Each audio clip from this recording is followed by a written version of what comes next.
हाजीपुर वैशाली। ना करतारू के करा सिखावाला ने ना करतारू के करा सिखावाला में बोला का डर बावे बोला का डर बावे हमारा से बतावाला में ना करतारू के करा सिखावाला में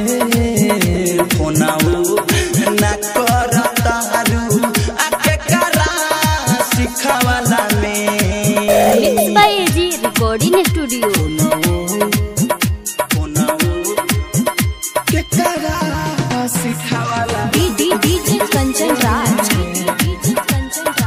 हाजीपुर वैशाली।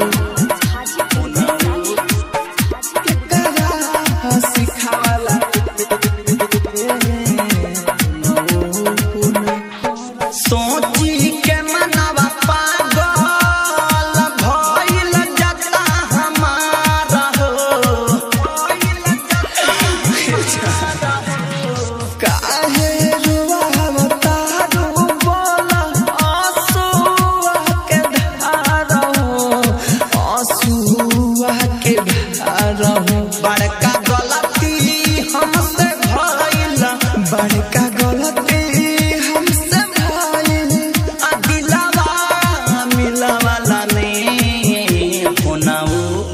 ना करतारू के करा सिखावाला में ना करतारू के करा सिखावाला में। आप सुन रहे हैं एजी एंटरटेनमेंट की धमाकेदार प्रस्तुति।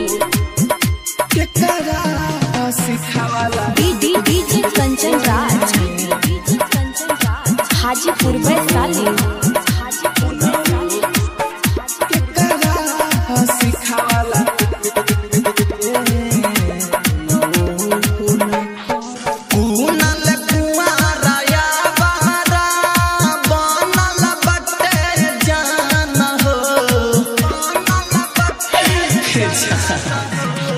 मेरा जमिसाइल राहुल के निकले लागल परान हो निकले लागल परान हो।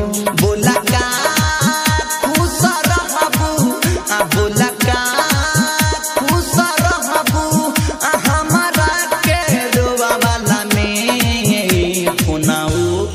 ना करतारू के करा सिखावाला में